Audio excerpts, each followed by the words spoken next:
Pour travailler dans l'influence aujourd'hui, je pense qu'il faut être convaincu déjà que c'est un canal qui peut avoir un pouvoir et que ça peut être positif, ça peut dire la vérité, ça peut aider des gens. Je suis Mathieu Morel de l'agence Hopscotch, je suis partenaire et j'anime une équipe qui s'appelle Social Brands, donc qui parle des marques, qui travaille avec les marques, donc essentiellement des marques de grande consommation, produits ou services.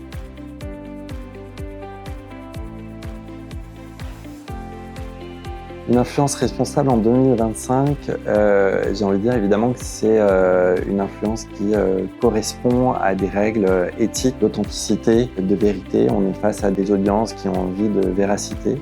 Il y a suffisamment d'informations négatives partout, d'informations fausses sur plein de médias. Les influenceurs, et d'ailleurs aujourd'hui on parle d'influenceurs tels qu'on, je ne vais pas en citer, mais qui sont très showtime, qui vont montrer beaucoup de choses très de festivals, de musique, de cinéma et autres.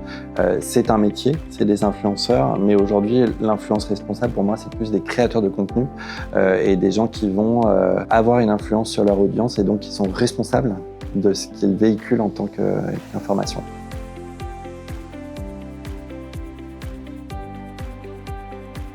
Ce qui est très important, c'est d'abord de définir aussi ses propres valeurs, d'être bien clair sur son positionnement à soi en tant qu'annonceur. Et puis derrière, de ne pas simplement choisir des gens qui ont une importance dans la sphère influence aujourd'hui, donc ils vont avoir beaucoup de followers, qui vont avoir un taux d'engagement important, mais c'est nécessaire de traquer les contenus de ces influenceurs-là pour savoir si sur la durée, ça a toujours été des gens qui ont été alignés avec ces valeurs-là et que c'est pas juste des gens qui vont faire des vues, mais qui vont porter des messages.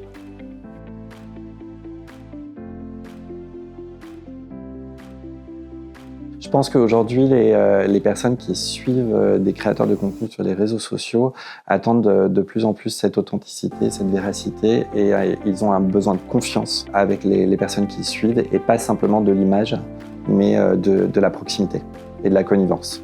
C'est une vraie nouveauté, je dirais, parce qu'on n'est pas que là pour suivre des stars.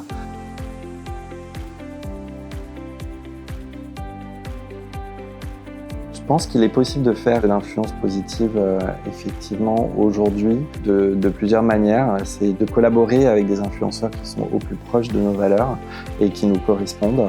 De pas simplement effectivement récupérer des vues sur des audiences très importantes. Donc c'est pour ça que aussi le taux d'interaction est très important. Il ne faut pas juste regarder le nombre de followers, il faut regarder le taux d'interaction. La relation du créateur de contenu avec son audience pour que ce soit positif pour la marque.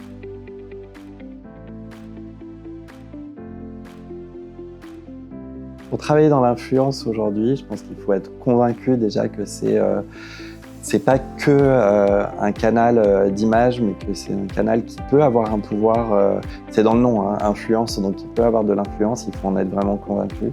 Et que ça peut être positif, ça peut dire la vérité, ça peut aider des gens. Il y a beaucoup de créateurs de contenu aujourd'hui qui s'engagent sur la santé mentale, qui parlent de la vraie vie, qui parlent de maladies qui les touchent. Et dans ce sens, je pense que c'est très positif et qu'aujourd'hui, il faut que les personnes qui veulent travailler dans ce milieu-là soient convaincues qu'il peut y avoir autre chose que juste cette image de l'influence qui était celle qu'on voyait il y a quelques années, mais qui n'est plus ça aujourd'hui.